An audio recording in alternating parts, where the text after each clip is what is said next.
On this episode of Lapeef, Let's Talk. Somebody else does something does not mean that it's the right thing for me to do from a business perspective. Just because you see it, don't mean that it's the optimal results that come along with it. I don't care about what nobody else is doing. I'm going to do the thing that makes the most sense from a business perspective overall, not just because another group of people did it. Anton, y'all losing track of the question. Anton, would you also say that you would not? Because earlier you said that you wouldn't, like, you would see something, say like maybe black owned or woman owned or whatever, and you would say, look, let's go somewhere else, simply because of that, right?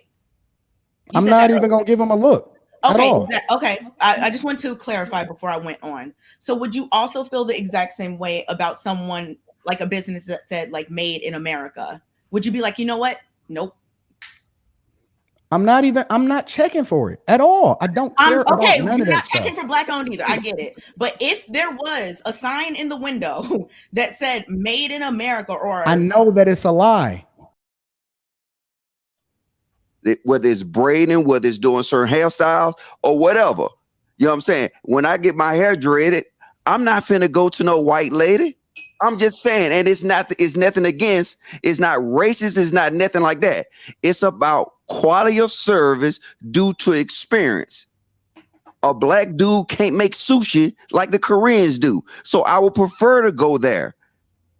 A white lady can't make collard greens like they can in Atlanta at the Beautiful, so I prefer to go there. So what I'm telling you, well hold up.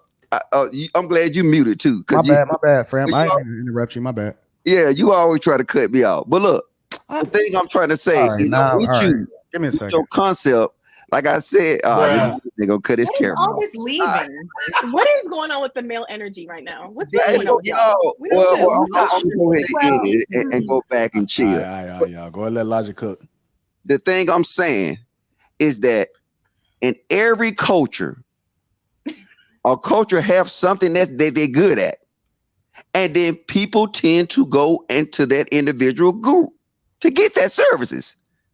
So now let's not act like if we want Mexican food, we're not gonna go to Mexicans.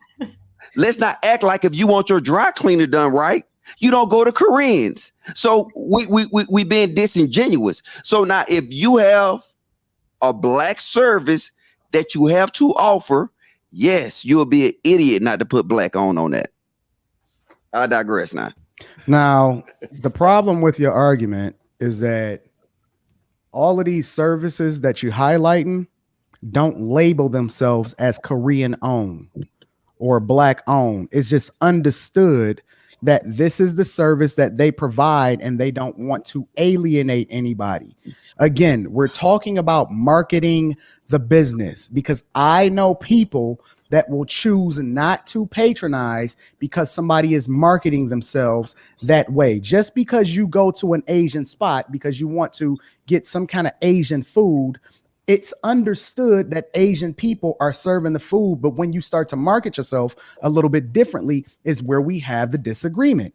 And I believe, again, that when people start to market themselves, that they start to label themselves, what you start to do is you start to separate yourself. You start to separate yourself from people in general.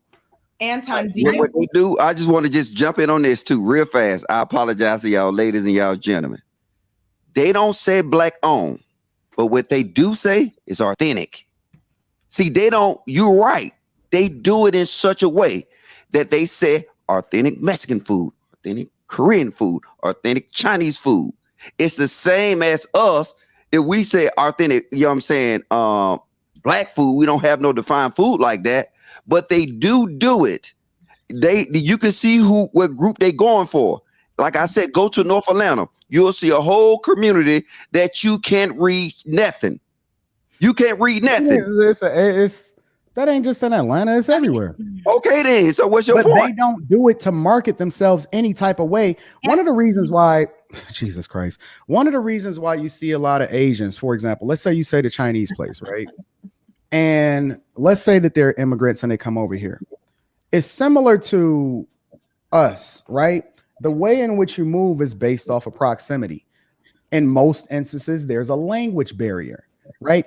You generally navigate to, or you stay, or you open up a business where you're familiar or where you're most comfortable. It has nothing to do with how they're marketing themselves, and it has everything to do with outside circumstances by which they found themselves in this country in the first place, bro.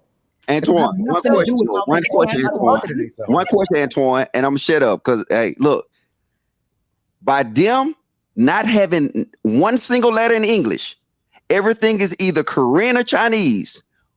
What group are they marketing to, Anton? Us. What are you talking about? Come to the hood. No, if you go to the Korean towns, or I'm gonna come to Atlanta and I'm gonna observe it. I've never been in a city. I've never been in a city where all of the letters are foreign languages. Well, you need to get out of your city then, bro. No, I travel all over the country. Apparently not. No, yes, I do. It's apparently not. I'm all over the country, bro. I know different places that I traveled over all over the world, and I can always go to a area that has nothing but Chinese and Korean letters. But again, my point is that it's all based off of their circumstances and not necessarily how it is that they're marketing to anybody. But I'm asking you, if they go and they put all their business in Korean or Chinese letters, what group are they marketing to? They're not marketing themselves to anybody. They just selling food. Even read it. What? How can you? My point though is that when they come to this country, they have a language barrier before they even open up a business in the first place. Anton, what are you talking about? There's a reason why Black-owned businesses say Black-owned and like Korean-owned ones, and that's cool. But again, I mean, just because you open up a business, don't mean you understand business. There's a lot of people that open up. But the point that I'm making is that even to Mr. Logic's point, let's just say, for example, they make their letters in all Korean, right? It doesn't mean that they know what they're doing in order to market their business effectively. Just because they do it don't mean that we should follow it as the blueprint for how to be successful. That is not what we arguing. What we arguing is, What we arguing is, do they alienate themselves from other customers that could possibly patronize them? To Mr. Logic's example, I'm saying yes, they are still alienating. And just because somebody else does something does not mean that it's the right thing for me to do from a business perspective. Just because you see it don't mean that it's the optimal results that come along with it. I don't care about what nobody else is doing. I'm going to do the thing that makes the most sense from a business perspective overall, not just because another group of people did it. Anton, y'all losing track of the question. Anton, would you also say that you would not? Because earlier you said that you wouldn't, like, you would see something, say like maybe Black owned or woman owned or whatever, and you would say, look, let's go somewhere else, simply because of that, right? I'm not even gonna give them a look. Okay. I just want to clarify before I went on. So would you also feel the exact same way about someone, like a business that said like made in America? Would you be like, you know what? Nope. I'm not checking for it at all. I don't care about none of that stuff. Checking for Black owned either. I get it. But if there was a sign in the window that said made in America, or I know that it's a lie.